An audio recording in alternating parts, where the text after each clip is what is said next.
Cuando en 1999 Los Sopranos salía al aire por primera vez con su episodio piloto, la serie original de HBO logró impactar a todo aquel que fue testigo de ella. Contando una historia atípica, la ficción creada por David Chase logró cautivar al espectador medio de la misma. A través de su sobriedad actoral y el realismo derivado de ella, la historia acerca de la decadente mafia italoamericana introdujo temas tan profundos como el psicoanálisis o la soledad en compañía. Gracias a un guión absolutamente exquisito y al carisma de absolutamente todos sus personajes, Los Sopranos se estableció como una de las mejores series de siempre en tiempo récord, recibiendo por ello reconocimientos tanto del público general como de la crítica. Sin embargo, más allá de todo el éxito que acumuló la serie, existe un elemento único que hace que sea, a título personal, mi serie favorita: su capacidad para sorprenderte, o expresado de una mejor manera, la profundidad temática, de mensajes y de subtramas que hacen que descubras algo nuevo con cada visionado. Soprano, como ya he comentado antes, introduce temas prácticamente existencialistas y filosóficos a través de una historia poco corriente. Y es precisamente la corriente filosófica que más predomina en la ficción de HBO la que hoy protagonizará este vídeo: el nihilismo.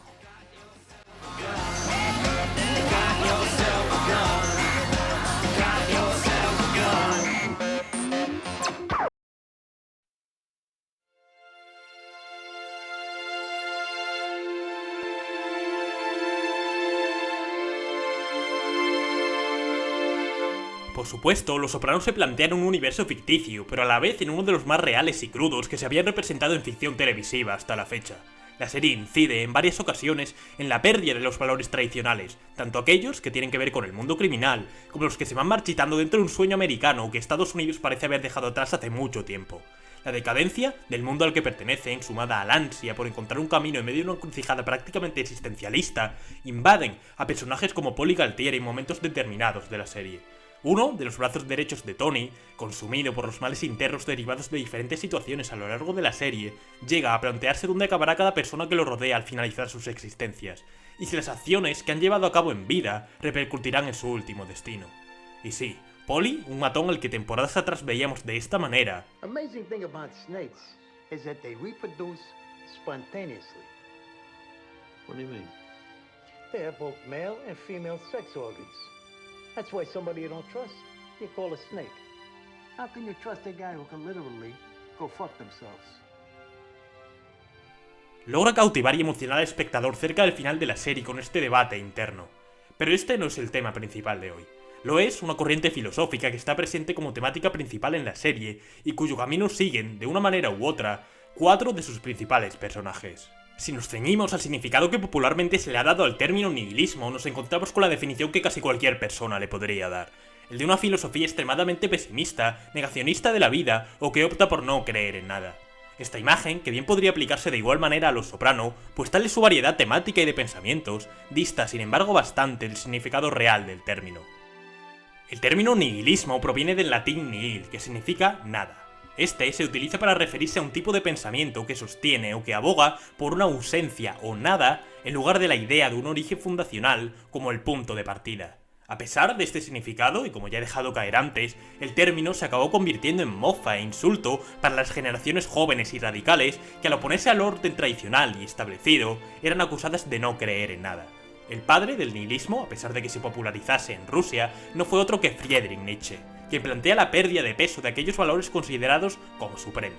Dentro de su pensamiento, la vida no tiene un sentido por sí misma y por lo tanto no hay una manera correcta de vivirla.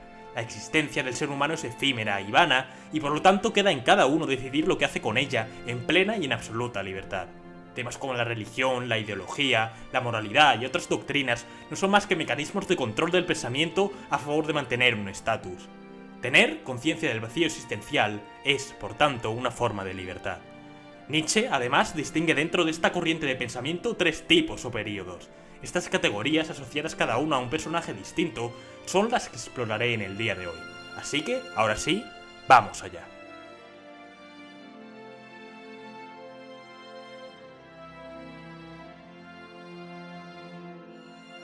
Cuando se habla de antihéroes en el mundo de la ficción televisiva y cinematográfica, son muchos los ejemplos que se nos vienen a la mente, en especial en estos últimos 25 años. Sin embargo, aquel que abrió la veda a este término en 1999 fue Tony Soprano. El cabeza de familia de la mafia italoamericana de Nueva Jersey, especialmente a partir del episodio College, consiguió justo lo que David Chase, su creador, quería con él. La división de opiniones, debates internos, momentos de empatía y otros de absoluto desprecio hacia el personaje por parte de la audiencia convirtieron a Tony en el antihéroe más popular del momento en la televisión, siendo más tarde el arquetipo perfecto para ficciones posteriores.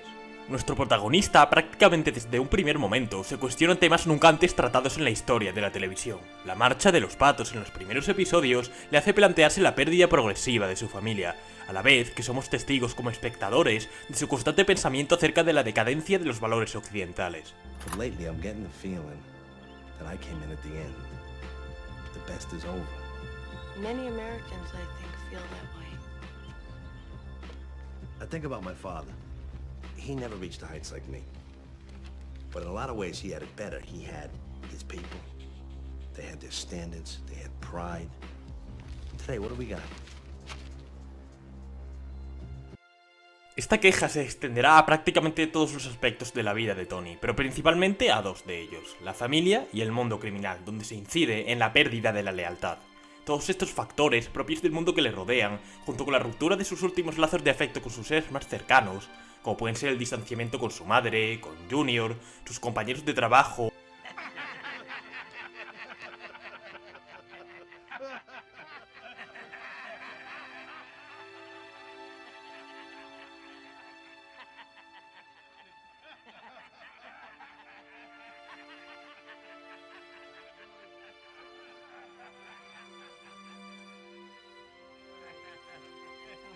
O los constantes desencuentros con Christopher hacen que Tony adopte de una manera más pronunciada el pensamiento nihilista. Pero dentro del gigantesco término, Tony adopta un tipo en concreto, el nihilismo integral. Este concepto hace referencia dentro del pensamiento a aquel nihilismo asociado con la filosofía crítica o también llamada genealógica.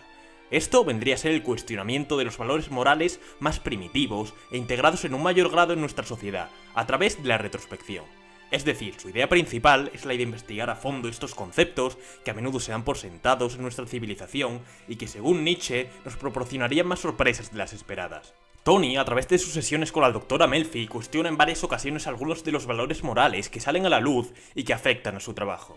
No solo eso, sino que se preocupa por cuestiones más allá de las que le atañen a él directamente, mostrando una profundidad de personaje nunca antes vista en la historia de la televisión. Las personas que siguen el nihilismo integral son asociadas con la figura del león, una especie de espíritu libre que posee libertad pero que aún no puede crear nada. Esta descripción coincide a la perfección con el personaje de Tony, quien a causa de todas sus frustraciones en su vida personal y laboral, toma caminos que lo llevan a evadirse de ello, aunque tan efímeros que no le permiten construir ni crear verdaderas alternativas a todos sus tormentos.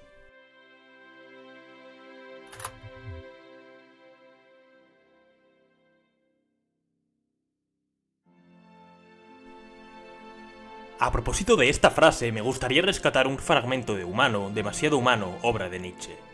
Entonces aprendí el arte de aparecer sereno, objetivo, curioso, sobre todo sano y malicioso. ¿Y es esto, como quiere parecerme, en el caso de un enfermo, su buen gusto? Esto encaja con el comportamiento de Tony, quien va adoptando de una manera progresiva dos caras. Una frente a la gente que ya pertenece a su círculo y otra frente a los que aún no han entrado en él. En lo que es un comportamiento a menudo catalogado como cínico, escuela que, por cierto, fue la primera en mostrar de manera clara varios de los rasgos más característicos del nihilismo, nuestra protagonista, harto de las complicaciones y los desencuentros con el mundo que lo rodea, va mostrando una postura cada vez más distante con él.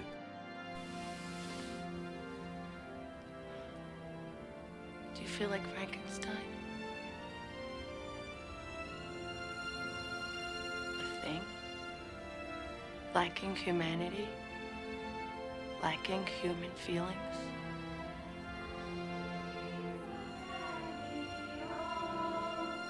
Como si del personaje de Frankenstein o el moderno Prometeo se tratase, Tony muestra una falta de compromiso con todo lo que le rodea, liberándose de sus obligaciones y tratando de encontrar sus propios caminos. Sin embargo, al igual que el monstruo creado en la novela de Mary Shelley, Tony no consigue crear absolutamente nada, sino contaminar todo lo que le rodea, que acaba perjudicado por su propio rechazo y su visión del mundo.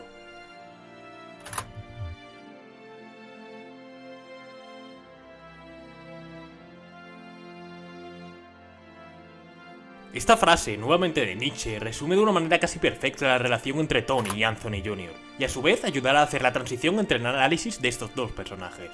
La primera parte de esta cita hace sin duda referencia a la depresión que AJ sufre en parte de su infancia y adolescencia a causa de diferentes situaciones que le han tocado vivir. Este estado mental, presente en Tony en gran parte de la serie, fue literalmente silenciado durante su infancia, prácticamente inexistente por ser hijo del jefe de la mafia de Nueva Jersey, siendo privado de las actividades normales del resto de gente de su edad. En cuanto a la segunda parte de la cita, el secreto oculto de Tony, que está presente también en Anthony Jr., es su desencanto para con el mundo y las personas que forman parte de él. Nada nunca los llenará por completo y serán infelices por siempre. Algo de lo que Tony se lamenta profundamente en una de sus escenas más icónicas con la doctora Melfi. And then to think you're the cause of it. How are you the cause of it? It's in his blood, this miserable fucking existence. My rotten fucking putrid genes have infected my kid's soul. That's my gift to my son. Tras su viaje a Las Vegas, Tony finaliza el capítulo con esta escena. I get it!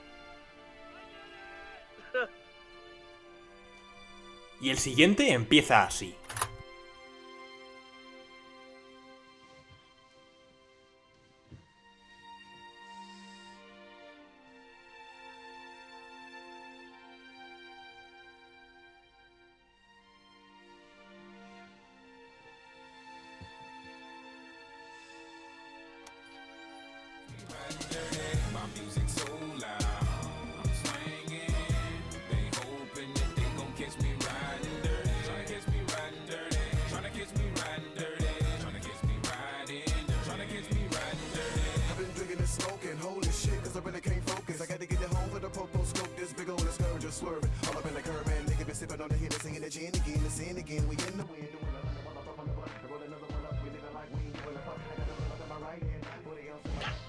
Tony, pese a sus intentos por buscar alternativas positivas a su vida cotidiana, acaba por hacer las peores cosas a la gente más cercana a él, camino que por fin acepta en el desierto, mientras que Anthony Jr., a pesar de los genes o las actitudes de su padre, aún puede salvarse.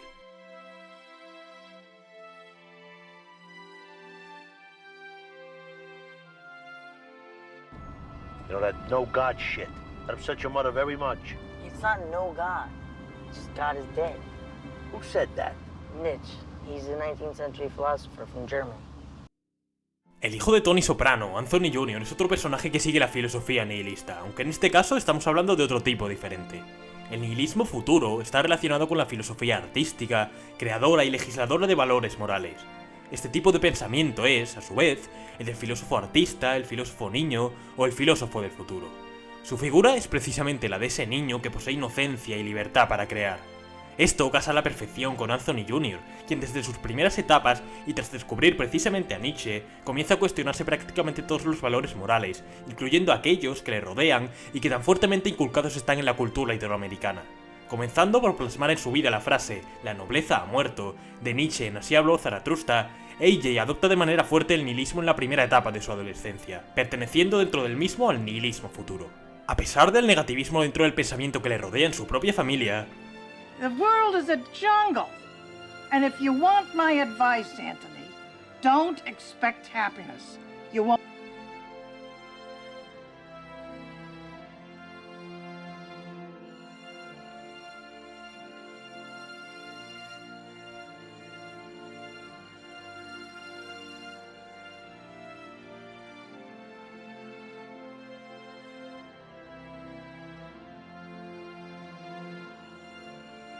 y que en ocasiones puede también llegar a alcanzarle, Anthony Jr. se muestra como un adolescente despierto e interesado en temas poco usuales para alguien de su edad. Aunque este pesimismo pueda llegar a mostrarse en ciertas ocasiones, See it? You people are fucked. You're living in a dream. And you still sit here talking about the fucking Oscars? el espíritu de artista, de niño, está aún vivo en él. El "lo entiendo" de Tony se daba por perdido a sí mismo, mientras que la apertura del episodio posterior al viaje de este a Las Vegas era una muestra de la humanidad que aún está presente en la familia Soprano, pues el niño que hay dentro de AJ aún existe de manera más que palpable y tratará de no perpetuar los errores de su padre.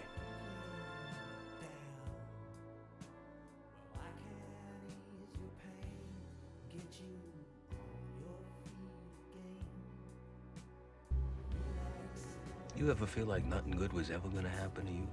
Yeah, and nothing did. So what? I'm alive, I'm surviving. That's it. I don't want to just survive. It says in these movie writing books that every character has an arc. You understand? Like everybody starts out somewheres, and then they do something, something gets done to them, changes their life. That's called their arc. Where's my arc? Christopher Moltisanti, uno de los personajes mejor escritos en toda la historia de la televisión, es, a su vez, el primero dentro de este análisis que transicionará de un tipo de nihilismo a otro. Con Chris tenemos de una manera aún más clara y durante bastantes fases a ese filósofo artista, perteneciente al nihilismo futuro. Sin embargo, todos los intentos que tiene por alejarse del mundo criminal en el que se ha visto envuelto de diferente manera se ven truncados, de una u otra forma. Desde su primer acercamiento al mundo cinematográfico con la elaboración de un guión para una película, hasta la culminación que es el lanzamiento de Cleaver, Christopher trata de alejarse del mundo criminal que le rodea. Sin embargo, los componentes que serían los establecidos como habituales o corrientes, y la vida de que es parte y que Chris trata de esquivar explotando su vena artística, son los que precisamente acabarán provocando la evolución del personaje hacia su caída a los infiernos. A pesar de sus esfuerzos en terapia o sus clases de interpretación, y los que al igual que en el nihilismo futuro trata de legislar valores propios y que no pertenecen al entorno que le rodea, Christopher acabará por caer en la espiral ineludible que lo acaba arrastrando hacia otro tipo de nihilismo. Y es que Christopher, quien deseaba un arco, una evolución de su persona hacia algo mejor, hacia el artista que estaba tratando de alcanzar, acabará por tenerlo. Sin embargo, ese arco recorrido no será el que él deseaba, sino uno hacia el más absoluto infierno, provocado en parte por aquellos considerados como amigos e incluso por el hombre en quien más confía. Así, y de manera más evidente en la última y más extensa temporada de la serie, Chris transiciona hacia otro tipo de nihilismo diferente, el llamado nihilismo decadente. Este pensamiento tiene como rasgo más característico, según Nietzsche, momificar la vida, algo que cuadra con el comportamiento de Christopher, especialmente a partir de lo sucedido con Adriana. El nihilismo decadente contempla además a quien lo sigue como hombre de pequeñas y vanas virtudes. Así como en buena parte de la serie se nos mostraba a un Christopher Moltisanti luchando por escapar del mundo en el que se ve envuelto, tratando de alcanzar un objetivo superior a través de la evolución artística, su figura dentro de este nuevo tipo de nihilismo es la del camello. Alguien que se arrodilla y que se postra para que lo cargue. Es así como Christopher transiciona de un pensamiento al otro, abandonando en gran medida de manera forzada sus aspiraciones y aceptando de manera definitiva su rol de soldado. Un último rasgo dentro del nihilismo decadente es la creencia al contrario de lo habitual en el pensamiento general en un solo dios, que se mantiene constante y no cambia en su vida. Esta figura, de manera un tanto retorcida, es Tony Soprano para Christopher. That's the guy, Adriana. My Uncle Tony. The guy I'm going to hell for. Sobre todo, encarnando en su comportamiento hacia Chris estas líneas del filósofo y pensador nihilista ruso Dmitry Ivanovich Pisarev. Todo lo que puede romperse, hay que romperlo. Lo que aguante el golpe será bueno, lo que estalle será bueno para la basura. En todo caso hay que dar golpes a derecha y a izquierda. De ello no puede resultar nada malo. Propugnando esto, Tony resulta una figura casi imposible de seguir. Es por ello por lo que en las instancias finales de la serie, cuando Christopher pierde todo tipo de amor y respeto por él a causa de todo lo vivido, la figura del camello que encarna se quiebra de manera definitiva, rubricando así la caída a lo más oscuro de uno de los personajes mejor escritos en la historia de la ficción.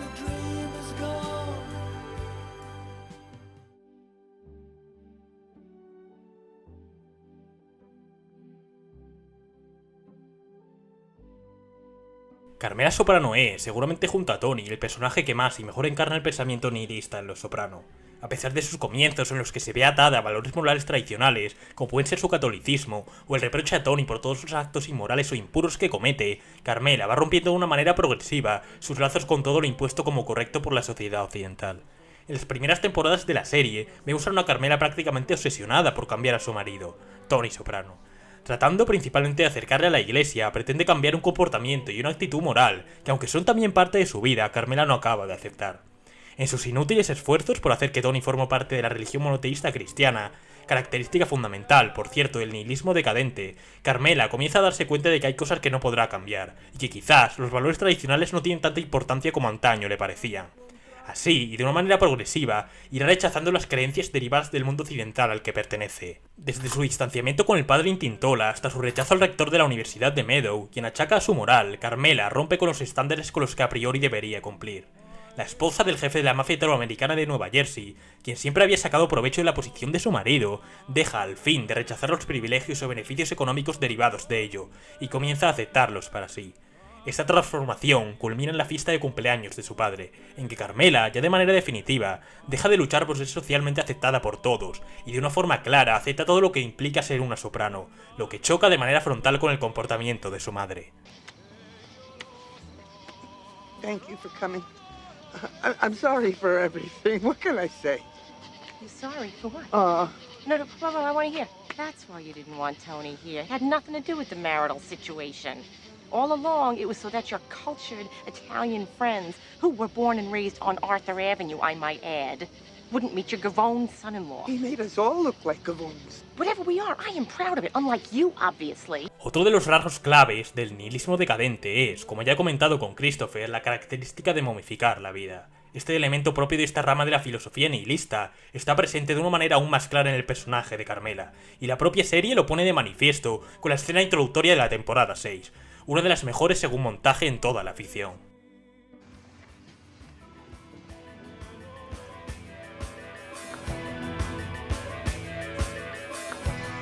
Number 6 is Coven, the shadow, memory, your whole past conditioning from this and other lives. La sombra a la que se hace referencia no es sino todas las preocupaciones y elementos del pasado de la vida de Carmela, y que ésta es incapaz de dejar atrás de manera definitiva. Por supuesto, lo que ha sucedido con Adriana y a lo que se hace referencia es un evento que por lo reciente y posiblemente trágico para Carmela del mismo, es normal que aún la atormente. Sin embargo, la escena que más y mejor representa la momificación de la vida tan presente en el personaje es otra.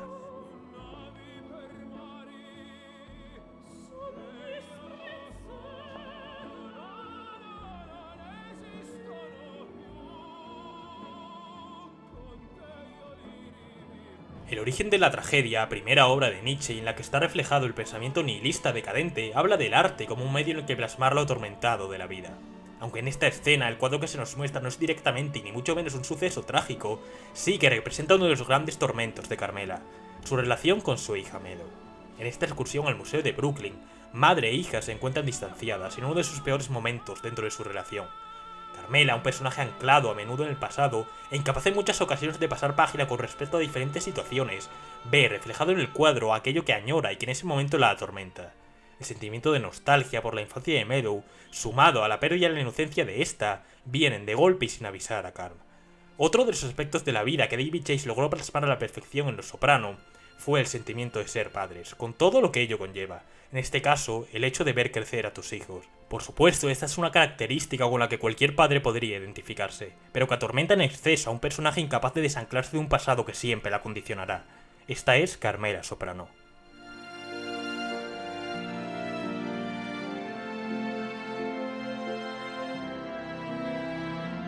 El final de Los Soprano, uno de los más crudos a la vez que valientes en la historia de la televisión, es el último reflejo del realismo que propugna la serie a lo largo de sus 6 temporadas. Al contrario que su gran sucesora, Breaking Bad, donde el personaje de Walter White se redime en cierto modo antes de finalizar la ficción, David Chase decidió dar al espectador una rúbrica digna de lo que merecía un personaje tan inmoral como Tony Soprano. Los Soprano está planteada desde los ojos de su protagonista, y es de esta manera de la que concluye, dando a su personaje el final que se ha buscado, ya que nada de lo que pueda hacer compensará todo el mal que ha causado, pues es así como funciona la vida, una acción buena no compensa a otra mala. Podría alargarme más, pero creo que finalmente lo dejaré aquí. Los Soprano es una serie tan vasta, llena de personajes icónicos, escenas y subtextos a analizar, que siento que no le he hecho justicia del todo con este vídeo. Pero por qué no, podrían venir más en el futuro de mi serie favorita de siempre. Como por ejemplo un top 10 de escenas de la serie. Si os ha gustado, recordad suscribiros, darle a like y compartir el vídeo. Y dejad en comentarios recomendaciones de análisis que os gustaría ver en el futuro. Así que sin más, y en el 10º aniversario de la muerte de James Gandolfini, y un poco a modo de homenaje, esto ha sido mi análisis de Los Soprano y la filosofía nihilista. Ahora sí, hasta el próximo vídeo. Remember the little moments. Like this.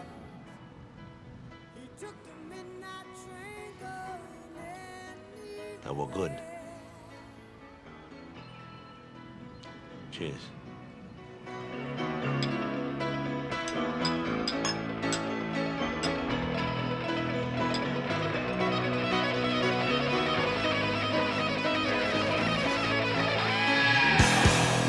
A singer in a smoky room, the smell of wine and cheap perfume. For a smile they can share